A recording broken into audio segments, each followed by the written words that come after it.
મને ખબર નથી પડી રહી કે હું આ શું કામ કરી રહી છું. મારે કોઈને કશું કહેવાનું પણ નથી હોતું. કોઈની સાથે મારો ઝઘડો પણ નથી હોતો. મારી કોઈ ફરિયાદ પણ નથી.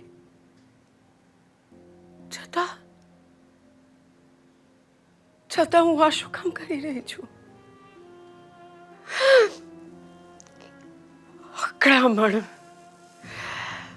ખબરામણ થઈ રહી છે મને. બસ મારે આ વાત કોઈને કરવી હોય છે,